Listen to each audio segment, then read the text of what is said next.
திரு பாண்டியன், திரு Lenin சொல்ற பார்வை சரிதானா? லெனின் சொன்ன மற்ற பார்வையை பற்றி நான் கருத்து சொல்லலை, ஆனால் ஒன்று எடுத்துக்கிறேன் அங்கேருந்து. என்ன கடைசியாக மொத்தம் 3 பேர் பேசினதில் கடைசியாக லெனின் சொன்னதில், தோழர் லெனின் சொன்னதில் முக்கியமானது என்னென்னு கேட்டிங்கன்னா, கோர்ட் வில் டிசைட். சரி, ரொம்ப சந்தோஷம். குறிப்பாக பாஜக 12 வருஷமாக இருக்குது.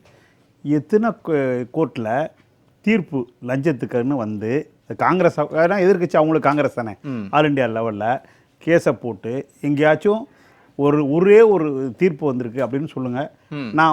நான் ஃபஸ்ட்டு முதல்ல லஞ்சத்தை ஒழிக்கணுமா ஊழலை ஒழிக்கணுமா, ஒழிக்கணும் தான், அதுலேருந்து தான் பேசுகிறேன். அப்போ எங்கேயாச்சும் ஒரு தீர்ப்பு அப்படி வந்திருக்கா இந்தியாவிலேயே? ரைட்டு, இப்போ வரல. இப்போ அடுத்து ஒன்று சொல்கிறேன், முக்கியமானது.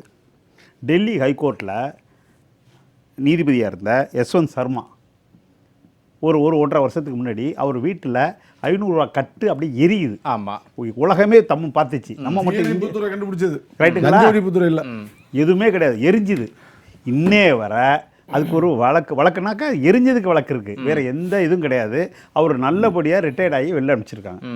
அப்போ இந்த நீதித்துறை இந்த மொத்த லஞ்சத்துக்கு எந்த அரசியல் கட்சியாக இருக்கட்டும், அது திமுக இருக்கட்டும், அண்ணா திமுக இருக்கட்டும், இல்லை வேறு எதாவது ஆம் ஆத்மியாக இருக்கட்டும், எது காங்கிரஸாக இருக்கும், எது வேணாலும் இருக்கட்டும், பிஜேபியாக இருக்கட்டும், எங்கேயாச்சும் தீர்ப்பு வரும்னு மக்கள் நம்ப முடியுமா? வாய்ப்பே கிடையாது. ஆனால் அதில் நீங்கள் சொன்னதில் 2 விஷயம் மாற்று உட்பட்டது. ஒன்று, அது நாடாளுமன்றத்துடைய விசாரணையில் இருக்கு. மற்றொன்று, அவர் வந்து ராஜினாமா பண்ணிட்டு இல்லை அவர் வந்து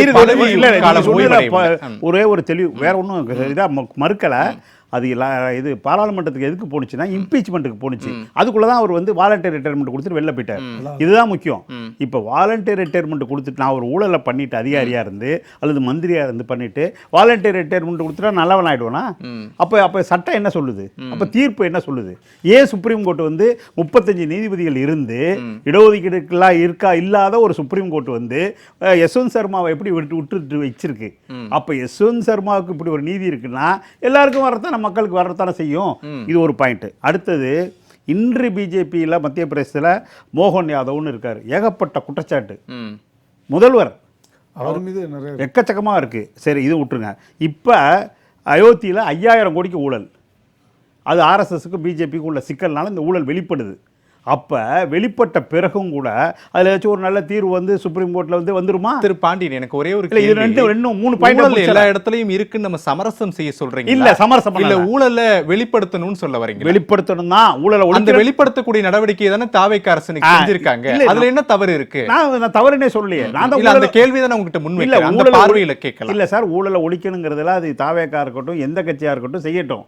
ஆனா இந்திய சட்டப்படி அல்லது நீதித்துறை வந்து அதுக்கு சாதகமா இல்லங்கிறத நான் எடுத்து சொல்ல வரேன். சரி, நீங்க எல்லா நடவடிக்கை இப்போ டிவிஎஸ் எடுக்கிறீங்க, அப்ப இன்னொரு கேள்வி கேட்குறீங்களா அந்த இடத்துல, பழிவாங்கல் இருக்கான்னு? பிஜேபி இப்போ வந்து மேற்கு வங்காளத்தில் என்ன பண்ணுது, ஒவ்வொரு ஸ்டேட்லையும் என்னென்ன பண்ணியிருக்கு, இந்த தமிழ்நாட்டுக்குள்ளே என்ன பண்ணியிருக்கு, ஏடிஎம்கே எப்படி வந்து அந்த ஒரு கட்சை எப்படி கரைக்குது, எல்லாமே ஆக்ஷன். இது இந்த இடி ரைடு, அதுக்கப்புறம் வந்து இந்த பக்கம் வந்துட்டீங்கன்னா புனித பார்வை வந்துடுது இல்லை? அப்போ இந்த போக்கு இந்தியாவில் ஓடிக்கிட்டு இருக்கு. அந்த போக்கை தான் டிவிக்கும் இப்போ எடுக்குதோ? இப்போ நீங்கள் சொல்லக்கூடிய பாயிண்ட் அப்படிதான் இருக்கு. இல்லை, அப்போ அவசரப்பட வேண்டாம், இது என்னங்கிறத பொறுத்து இருந்து பார்ப்போம்.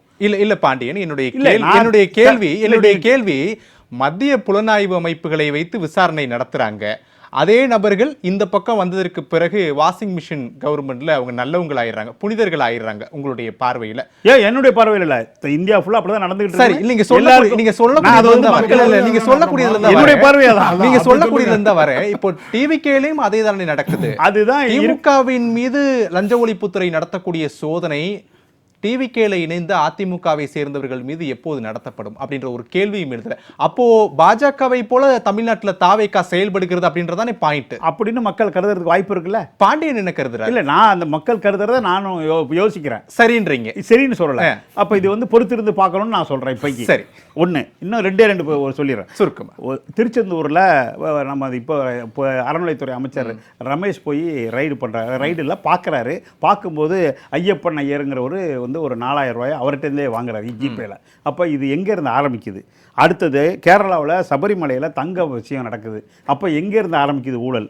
அடுத்தது திருப்பதியில் லட்டில் பிரச்சனை, எப்போ அங்கே எங்கே ஊழல் ஆரம்பிக்குது? அப்போ ஆன்மீகம் நாடு அப்படின்னு சொல்கிற ஒரு இடத்துல இவ்வளோ இடமும் கோயிலேருந்து ஆரம்பிக்குது. அப்போ இதெல்லாம் எப்படி யோசிக்கணுங்கிறத பார்த்துக்க. அதுக்கப்புறம் 12 வருஷமாக இந்த லலித் மோடி, விஜய் மல்லையா இவங்கெல்லாம் வந்து பேங்க்கெல்லாம் கொள்ளை அடிச்சுட்டு போயிட்டு லண்டனில் இருக்காங்க. இந்த நீதிமன்றங்கள் என்ன செய்யுது 12 வருஷமா? இந்த கேள்வியை கேட்கணுமா இல்லையா? அப்போ இது எல்லாமே இங்கே ஒரு சமுதாய இயக்கங்கள் வந்து பர்ஃபெக்டாக இல்லாதனால அரசியல் கட்சியை நான் சொல்லலை. அப்போ அது இல்லாதன்னு விளைவா அப்படின்னு எனக்கு சந்தேகம் வருது. அப்போ அப்படி இருந்தால் மட்டும்தான். ஏன்னா டெல்லியில் நிறைவா வந்துடலாம். இப்போ லஞ்ச ஒழிப்புத்துறை இங்க சோதனை நடத்தியது, தமிழ்நாடும் தாவேக அரசும் இங்கு உடையதுதான். இது மற்ற மாநிலங்களோட ஒப்பீடுகையில் அது எப்படி சரியா இருக்கும்னு தெரியல. இன்றைய லஞ்ச ஒழிப்புத்துறை இந்த சோதனை அப்படின்றது அரசியல் நோக்கம் தானா அப்படின்னு பாண்டியனுடைய பார்வை இருக்கா? சார், அரசியல் ஒழிக்கணுங்கிறதும் இருக்கலாம், பழிவாங்கலும் இருக்கலாம், அரசியல் பார்வையும் இருக்கும், அவ்வளோதான். சரி சரி திரு பாண்டியன் சார். ஒன்றுமே இல்லை சார், நம்ம நண்பர் லெலின் சொன்னதும் சோமு சொன்னதும், ஏன்னா நேரம் கருதி அதை அப்படியே வழிமொழிஞ்சிட்டு ஒன்றே ஒன்று சொல்கிறேன். இது எல்லாத்துக்கும் காரணம் இந்த லஞ்ச ஊழல் இது நடந்தாலும் அதில் அரசு ஊழியர்கள் சம்மந்தப்பட்டிருக்காங்களா இல்லையா? அதுக்கு அவங்களுக்கான பயமே வரலையா சார்? இன்னும் ஃபஸ்ட்டு வந்து இப்போ லஞ்சத்தை வந்து இந்த அரசு ஒழிக்க போகுதுன்னு சொன்னால் அரசு ஊழியர்கள் இந்த 40 நாள் செய்யாமல் இருக்கணும்ல முதல்ல. அப்போ அந்த பயமே என்ன வரலங்கிறதா என்னுடைய மக்கள் சார்பாக நான் சொல்ல விரும்புகிறது. போதுமானது. கட்சிக்காரங்களுக்கே வராத பயம் அரசு ஊழியர்களுக்கு வருமா? வரணுன்ற அரசு ஊழியர்கள் இல்லாம வருமா? அதான் எனக்கு நம்பிக்கை வந்ததுக்கு காரணம் என்னன்னா, பல இடங்கள்ல அந்த சிஎம்டிஏ உட்பட சில இடங்கள்ல லஞ்சம் வாங்குறதுக்கு தயங்குகிறார்கள் என்பதே ஒரு நல்ல பார்வைன்னு நான் நினைக்கிறேன். இப்ப இந்த ஆட்சி வந்த பிறகு பல இடங்கள்ல ரெகுலரா புழங்கிட்டு இருந்த லஞ்சம்ன்றத அதிகாரிகள் வாங்க தயங்குகிறார்கள், வாங்க மறுக்கிறார்கள் சில இடங்கள்ல. நாமக்கல்ல ஒரே ஒரு நாமக்கல்ல என்னன்னா, அங்க வந்து இருக்கக்கூடிய அந்த மார்க்கெட் விஷயங்களுக்கு அமைச்சர் வந்து லஞ்சம் வாங்க மாட்டேன்ட்டாராம். அதிகாரிகள் என்ன சொல்லிட்டாங்கன்னா, அப்ப இனிமே நீங்க 5 லட்சம் தர வேணாம், 3 லட்சம் கொடுங்க போதும். தெரியல சார். இதுல என்ன பிரச்சனை? குறையுதுங்கிறது வந்து நம்ம திருப்தி படக்கூடாது. சுத்தமா இல்லங்கிறதா அரசு ஊழியர்கள் வரணுங்கிறதா ஒரு வாரத்துல பண்ணக்கூடிய விஷயம் இல்ல, ஒரே நாள்ல நடக்கணும்னு நான் நினைக்கிறேன்.